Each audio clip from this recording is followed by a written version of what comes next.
sa akin. Iuwi mo na ang asawa mo. Bakit? Nahihiya kayo? Pasinungaling! Paano kayo nagkaanak ni Isabel? Nabuntis si Isabel bago pa tayo naging mag-asawa. Hindi ko kaya! Hindi pwede! Kung yan, hindi mo matanggap, mas mabuti pa maghiwalay na lang tayo. Anong ginagawa mo dito? May gusto kasi akong sabihin sa'yo. Ano ba yun, Julian? I like you. Sana, nagustuhan mo rin ako. Hindi mo ata ako pwedeng ligawan. Hindi ako susuko, Tito. If I have to talk to Marga, I'll do it. I won't back down on this. Tuwang-tuwa ka siguro, no? Sobra. Kailangan mo nang mamili sa pamilyang kasama mo ngayon o sa anak niyo na Isabel. Sarilinin mo na lang yung galit mo. Pakita mo yun sa kanya na tanggap mo yung sitwasyon niya. Si Julian. Oh, teka bakit? Tita, gusto niya makipagkita sa akin. The last thing that I wanna do is to hurt you. You know, just go straight to your point. Marga, may nagugustuhan na akong iba. Gusto ko si Eliana. Are you okay? Yeah, Okay ka lang? of course! Tagal ko na sabihin sa'yo ito. Ngayon lang ako nagkaroon ng lakas ng loob. Eliana, may Yana! Nakasama ko si Julian. Bibisitahin ka daw niya. pinag-uusapan kasi kami ni Eliana. Mas mabuti kung bumalik ka na lang bukas. Importante kasi yung pag-uusapan namin eh.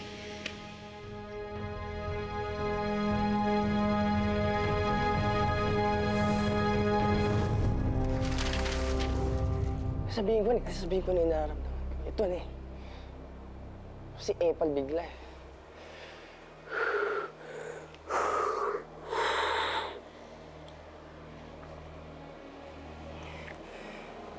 Kailan ko matanggap pa yung sikreto ni Eliana. Ewan ko lang kung matatanggap pa niya si Eliana sa sikreto niya.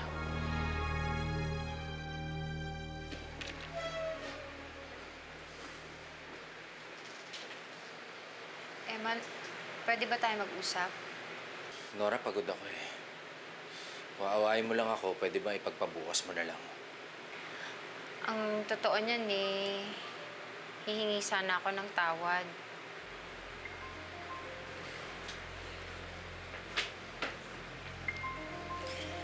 Eman, pasensya ka na. Pero sana naman naiintindihan mo rin na bigla naman ako. Handa akong tanggapin ang anak niyo ni Isabel. Naisip ko rin, matagal na rin naman nangyari yun. Tsaka wala rin naman ako magagawa kundi tanggapin ng lahat.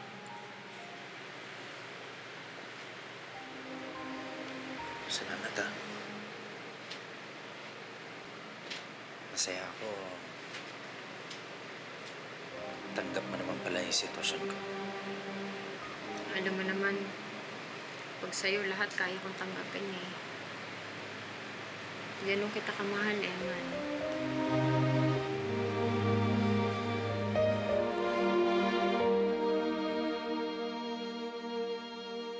Isabel, malapit yung ampunan dun sa bahay ng kumare ng mama ko.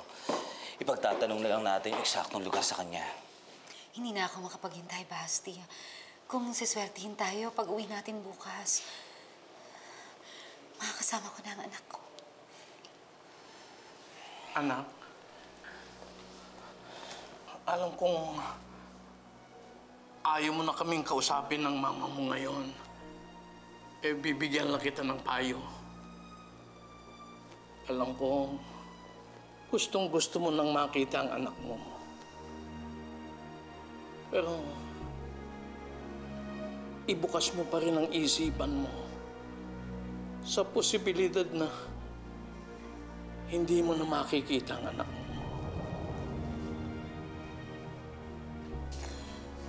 Ipagdasal niyo po na makita ko ang anak ko dahil kung hindi ko na po kayo mapapatawad ni Mama kahit kailan.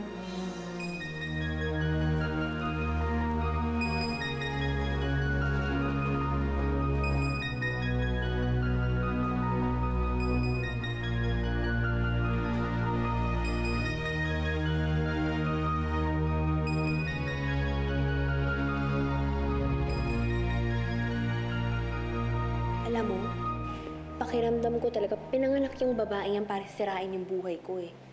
Bullshit. Kasalanan mo naman yan eh. Ikaw naman pumayag, di ba, naligawan ni Julian si Eliana. Eh, alangan man sabihin ko hindi pwede. Di magmumukha akong desperado kay Julian. Eh, bakit totoo naman? Alam mo, tita, Okay sana dati kung alam niyang may gusto ko sa kanya eh. Nung wala pa siyang ibang gusto. Eh ngayon alam ko may gusto na siya kay Eliana. Siyempre, ayoko naman magmukhang kawawa. Ayoko magmukhang ako yung naghahabol sa kanya. Ngayon naman pala eh. Pero, gusto mo yan, di ba? Kaya panindigan mo yan.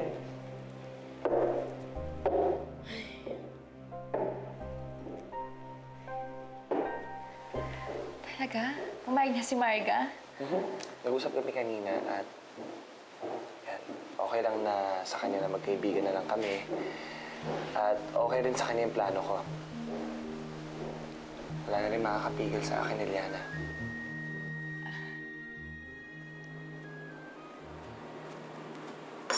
Oh, ano na naman nangyari sa'yo? Ayokong nakikitang ganun si Isabel. Hindi ko kayang may galit ang anak natin sa atin. Eddie, matanda na si Isabel. Pabayaan mo na sa gusto niya. Ganun lang bang kadali ang lahat sa'yo? Eh, ano bang gusto mong gawin natin? Wala tayong magagawa tungkol dun eh. Pabayaan mo na lang siya. Eh, magsasawa din naman yun eh. Hayaan mo siya maghanap sa wala. Kapag napagod yun, titigil din yun. Alam mo ba kung anong dapat nating atupagin ngayon? Ay ang pagbalik sa atin ni Eliana. Sigurado ka ba talaga? Gusto mo ba talaga akong ligawan? Oo, kinausap ko na siya kanina. Okay lang sa kanya na magkaibigan lang kami. And pumayag na rin siya sa plano ko. Wala na rin makakapigil sa akin, Eliana. Sigurado ka ba talaga? Eliana naman. Ilang beses ko na napag-isipan yan. At isa lang ang sagot ko. Oo. Sigurado ako. Pero, hindi mo pa ako masyado kilala. Magkakilala tayo nung bata pa tayo, di ba? Tapos nakita pa tayo ulit. Tapos ngayon, mas naging close pa tayo. Di ba tadhana yun? Lalo ko naniniwala ako. Ikaw ang destiny ko. Pero Julian, marami ka pang hindi alam tungkol sa akin. Paano pag may nalaman kang kakaiba tungkol sa akin? Kung ano man yun, tatanggapin ko. Sigurado ka? Siguradong sigurado ako. May gusto sana akong ipakita sa'yo. Pagkatapos nun, sabihin mo sa akin kung tanggap mo pa rin ako. Kung ano pa yan, tatanggapin ko.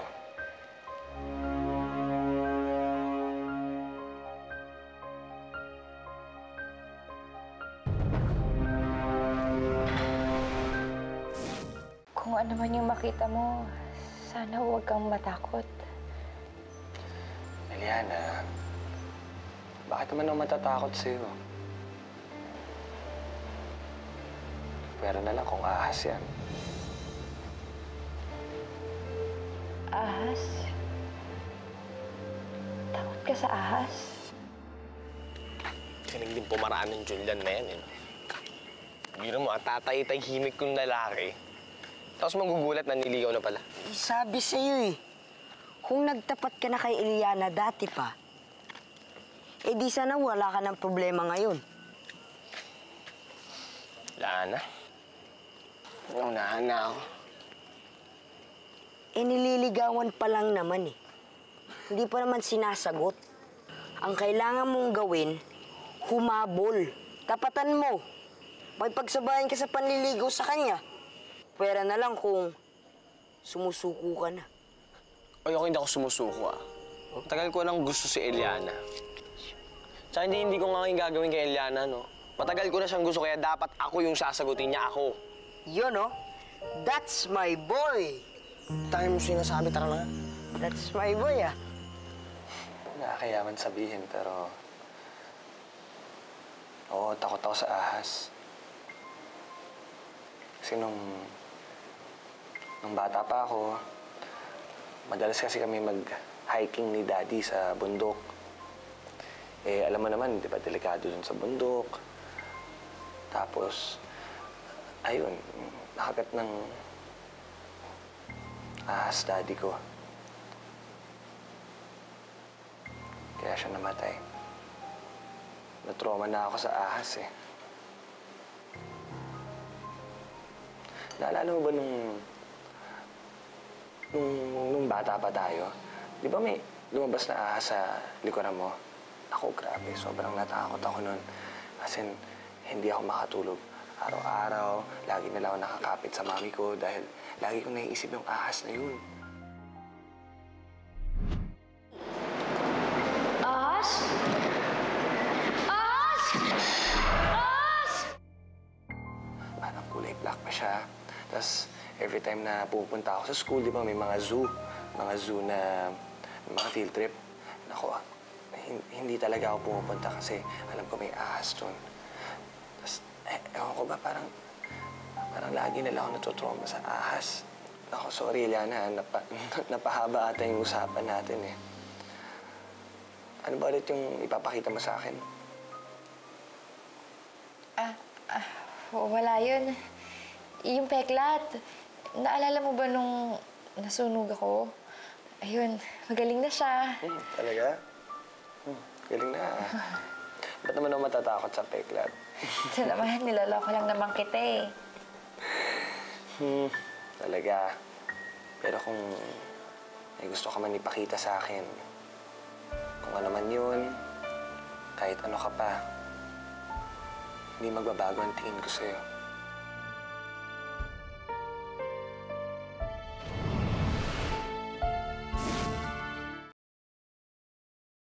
Buti na lang, hindi kita naipakita agad kanina.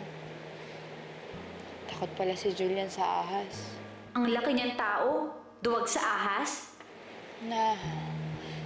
Hindi naman natin masisisi yung tao eh. Namatay yung tatay niya dahil sa kagat ng ahas. Siguro mas mabuti kung huwag na lang natin sabihin yung sikreto natin sa kanya. Kung yan ang gusto mo. Pero alam mong darating ang panahon na kailangan niya pa rin malaman ang tungkol sa akin.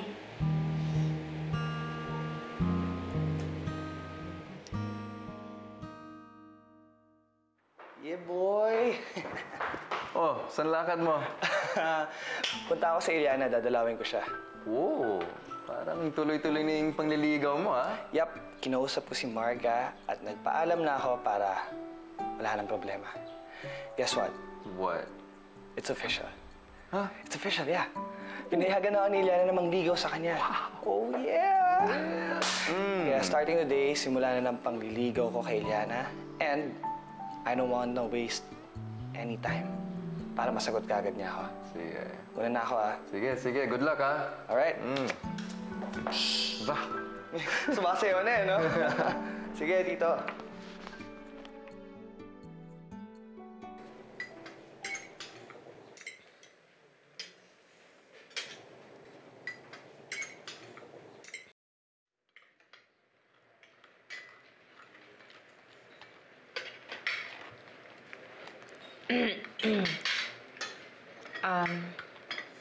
Marga, may gusto sana kaming sabihin ng daddy mo sa'yo eh.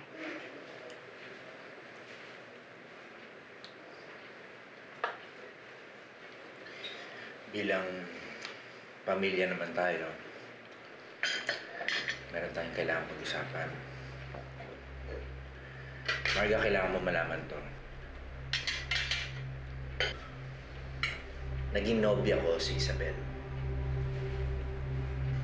Isabel?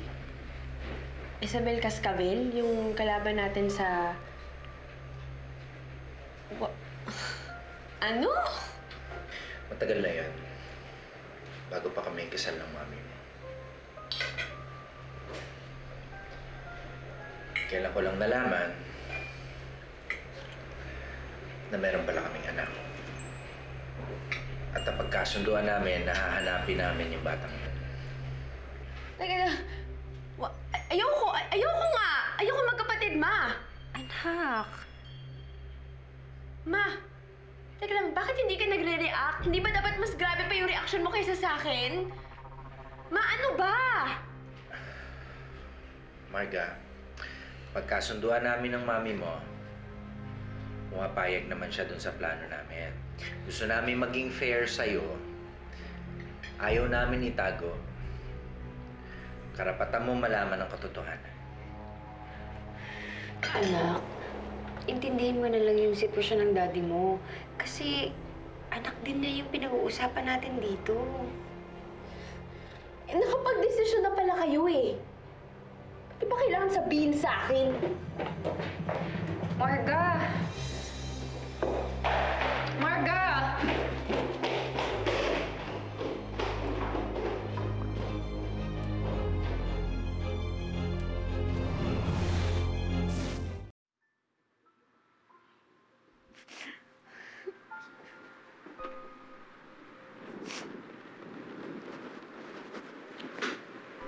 Bebe lang.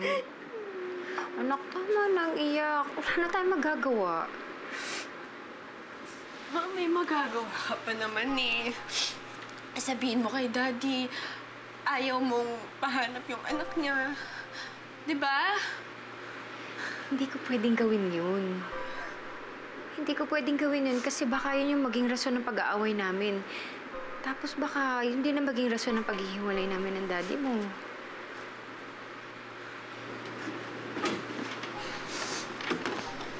Marga.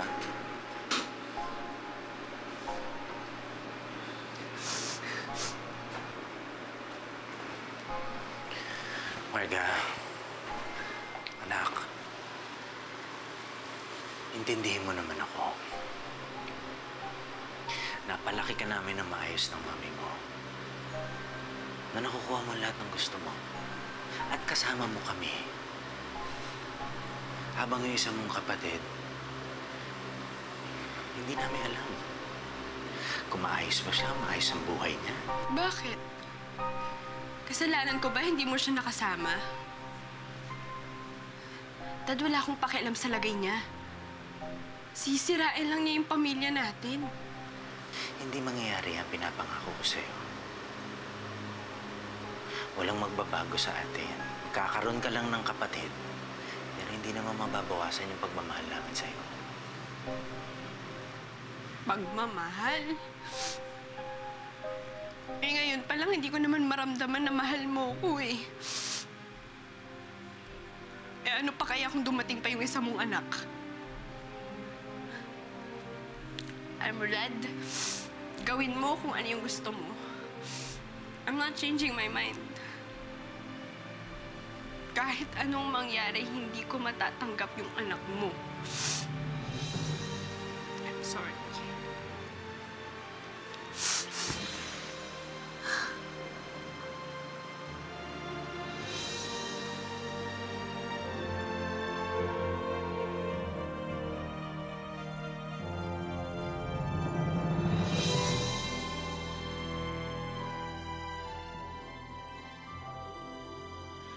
Naku, nakakaloka tong bahay na to, no? Ang daming mga bagong balita. Diyos ko, nakakasato. Nagulat nga rin ako, Ate Teta eh. May anak pala si Mang Eman at Ma'am Isabel. Alam mo, saan na kaya yung anak nila? At saka, bakit nawawala? Kung nasan man siya, sana maayos yung kalagayan niya. Sana nga ako din eh. Hinahanap din sana ako ng tunay kong mga magulang.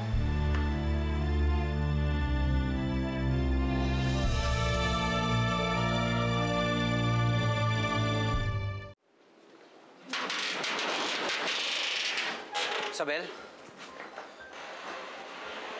Ano ginagawa mo dito? Sasama ako sa paghahanap ng anak namin. Pagkatapos ng ginawa ng asawa mo kay Isabel? Paano kung gawin uli ng asawa mo kay Isabel yung ginawa niya? Alam mo, mas mabuti pa umalis ka na. Hindi namin kailangan ng tulong mo. Ako na humihingi ng dispensa sa nagawa ng asawa ko. Pagkatapos na, okay na? Nagkalinawan na kami ni Nora. Payag siya sa gusto namin ni Isabel. Alam mo, hindi ka naman makakatulong sa amin sa paghahanap. Mas mabuti pa, kami na lang maghahanap. Kung gusto mo, ikaw na lang maghanap mag-isa mo. Basti. Wala sa iyo ang desisyon kung gusto kong sumama. Anak namin ni Isabel ang pinag-uusapan dito. Ano pa gusto mo palabasin? Basti. Kayong may karapatan at ako wala. Kawawa si Marga, no? Siguro pag ako nalaman ko yun, magugulat din ako. Pero sana naman may isip niya na swerte din siya. Buti nga siya nandyan yung mga magulang niya eh. Ikaw ba? Hindi mo ba talaga alam kung sino yung magulang mo? Hindi eh. Sabi kasi ni Lolo, napulot lang daw niya ako sa kalsada. Hindi daw niya alam kung sino nag-iwan sa akin dun eh. Gusto mo ba silang makilala? Siyempre naman. Sino bang anak ayaw makita at makasama ang magulang nila? Kaso nga lang, hindi ko alam kung paano sila hanapin eh. Hindi ko alam kung paano magsisimula. Gusto mo ba tulungan kita hanapin sila? Talaga? Ayan o, ngiti na, ngiti na. Yan ang gusto ko. Dapat ngumingiti ka lagi. Isa ba? Meron kasi akong tito sa NSO. NSO? NSO, doon natin mahanap yung birth certificate mo. So pag nahanap natin yung birth certificate mo, mahanap natin yung mga pangalan ng magulang mo. So mas madali na lang natin sila mahanap. Salamat, Juliana!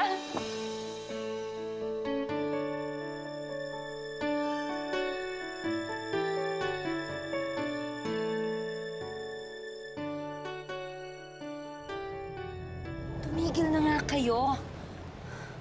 Pareho kayong magsumama. Kung mag-aaway din lang kayong dalawa. Isa lang ang gusto ko, Eman, Basti.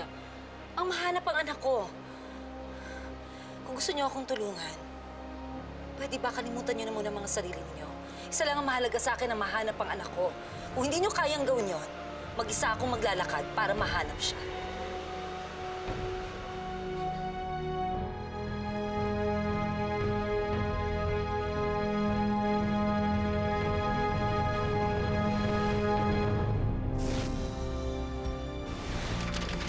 Kailangan mo na talaga magmadali. Mas marami pang kamalasan ang mangyayari sa pamilya mo. Isang Eliana ang nakita ko sa database namin na tugma naman doon sa birthday mo. Baka ikaw na ito.